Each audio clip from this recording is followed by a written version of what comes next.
June was the most popular woman in her town. Everyone had seen her grow up and loved her very much for her sympathy. She was always willing to help others, and even on the worst days, she was able to make anyone smile. All men wanted to be her partner. She was almost the perfect woman. For many of them, kind, intelligent, humble, and her outward appearance was no less.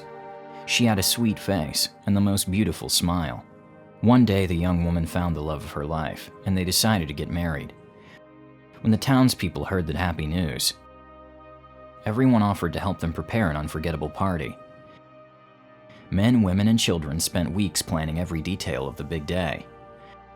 However, the night before the celebration, a misfortune occurred. June's parents woke up scared to hear their daughter crying. They ran to her room, and when they got there, they saw only a trail of blood leading to the window, which was open. They decided to follow the footprints, and after a long walk, they reached the town square. There, the blood marks on the floor disappeared. They felt very lost, but suddenly a loud scream startled them. They ran to see what was happening, and found a group of people next to one of the monuments in the square. It was a pointed obelisk that had been installed in commemoration of warriors of the past. Seeing so many people, June's parents came over to see what had happened. As they approached, they recognized the body of their daughter, embedded in the top of the monument. The mother let out a deafening scream. All the neighbors tried to calm her down, while they watched, scandalized, the corpse of their great friend. Shortly after, the police arrived at the square and asked all the neighbors to move away from the area to analyze the crime in detail. Later, an ambulance and a medical examiner arrived. When the doctor was about to begin examining the corpse, something caught his attention. One of the young woman's hands had long, sharp nails. He had never seen anything like it. Since that day, several people from the town assured that at night they heard cries that woke them up. Those who knew this story thought they were June's. The problem is that not one of them survived the next day. Even if they had stayed in bed without getting up, they all died in one way or another. If they listened to June's cries in the night, no matter what they did, no one could escape their dark fate. No one could escape death. Cotty was one of the girls who was in the square that day, seeing the body of her neighbor nailed to the obelisk. That night, she woke up alarmed, believing that her mother needed help. But when she entered her room, she realized that the old woman was asleep, although she kept hearing a person cry. She thought it might be someone who was away from home and needed help. So she got dressed and went out into the garden to see what was happening. After circling her street a couple of times, she didn't see anything out of the ordinary. So although she was still puzzled, she decided to go back to sleep. She was sure they were hallucinations from exhaustion. However, a few hours later, the same sound woke her up. She didn't know where it came from, and she woke up her mother to make sure she wasn't going crazy. She touched her arm, and when she saw her eyes widen, she asked her if she heard it too. But her mother's response surprised her. She didn't know what sound she was talking about. She only made out the noise of cars passing on the road. Nothing more. She recommended that she go back to bed and go to sleep, and she did it. In the morning, she kept thinking about the noises of that night. She was turning the spoon around in her coffee glass, while looking at the horizon. When she saw the time on her watch, she realized that she had little time left to go to work, so she drank the entire contents in one sip. She quickly washed up, dressed, and went down to the garage to get in her car and head out. That day, she had to give a conference on which the future of her company depended, so she could not be late. She entered the room a minute before the introductions began, breathing a sigh of relief until her turn came. Although she was still a bit out of her mind and hadn't rested well, her talk was a complete success.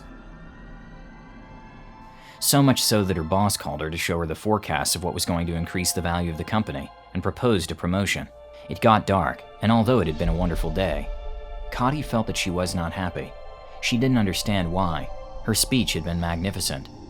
Her working conditions were going to improve considerably. But something made her feel enormous anguish. She grabbed her car to go home, put on her favorite playlist, and began to drive leisurely. wishing she could get there and fall asleep. But on one of the most dangerous corners, she felt her eyes water for no reason. It must have been something insignificant, however. Each time more and more tears flowed, until they filled her eyes, preventing her from seeing. And once again she heard those cries. Now she identified them perfectly. They were from a woman. The last thing she managed to distinguish before the accident that cost her her life were the lights of another car that was approaching her. Cotty wasn't the only one who was that day in the square. Julio also witnessed it. The young man was about to finish university. He only had 2 subjects left, and he would finally get his degree. It is true that they were difficult, but he was sure that he would pass them. Since he was studying in a city that was not his own, he had to work to pay the rent. His parents had died when he was little, and the family that adopted him didn't have much money. That night he was going to spend it dressed as a clown at a child's birthday. It was Friday and they had hired him all afternoon. The next day he had to get up as early as possible to study, since the exams were close. He arrived with his costume on, makeup, and a cake in his hand to congratulate the birthday boy. The parents were very kind. They even offered him to sit at the table with everyone, and offered him a piece of cake, which he gladly accepted. As the hours passed, Julio carried out the activities that the company had commissioned him to do. Telling jokes to the children, making balloon animals, organizing activities and mini-games. But when a couple of hours had passed, something caught his attention. He took advantage of the fact that he had a break and went to the bathroom. Upon entering, he realized that there was someone else in that room, and that she was crying. It was a female voice. He thought it could be a girl or a relative to whom something had happened. Concerned, he raised his voice and tried to dialogue with her. He asked her if she was okay, and if he could help her with something. The voice didn't answer. She just kept crying. So Julio told her to go with him to have fun at the party. And the next day she'd have time to cry. That day was to enjoy. The only thing he achieved was that the voice cried louder. He asked permission to enter the bathroom from which the wails came, and opened the door slowly. Looking inside, he found that it was completely empty. He was taken aback. He had clearly heard crying behind that door. However, since he had been stressed for some time, he wasn't surprised that he had been delusional and had imagined it.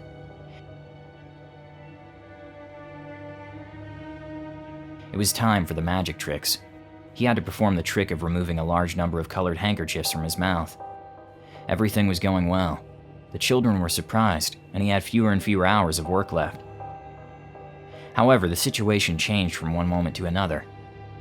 He was still pulling out tissues when he noticed one got stuck in his throat. Something was wrong. If he pulled with a little force, he hurt himself. So to get it unstuck, he yanked it hard. The handkerchiefs came out, and surprisingly, among so many colors, he saw the shine of a metallic object. He realized it was a blade, and felt his own blood trickle down his throat as he lost his strength, until he fell to the ground and closed his eyes forever. Sarah was another witness to June's murder. She was a young woman who had always dreamed of traveling to Paris. She had been studying the French language and culture since she was little, so that when she could raise enough money, she would take the trip of her life. Soon the day came, and Sarah was traveling to the City of Love. She was traveling on an overnight flight, so most travelers were half asleep. After takeoff, the lights in the corridor dimmed a bit, which made her fall asleep too. But suddenly the screams of a crying woman woke her up. At first she was startled. She didn't know very well where she was, until she remembered that she was flying. She got up from her seat to try to locate the woman who was emitting those wails, but they were all asleep. She sat back down thinking it had been a dream, and closed her eyes again. Suddenly, through her eyelids, she could see something light up. She opened her eyes and saw the flames engulf the reactor directly in front of her. She tried to scream to warn the other passengers, but she couldn't make a sound, let alone move. She was completely paralyzed.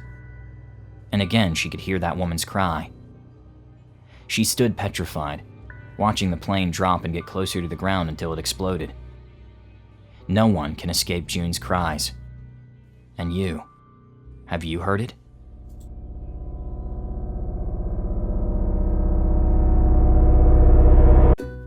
If you enjoyed this video, don't forget to like it. And if you want to see more Draw My Life videos, subscribe to our channel. See you on the next episode.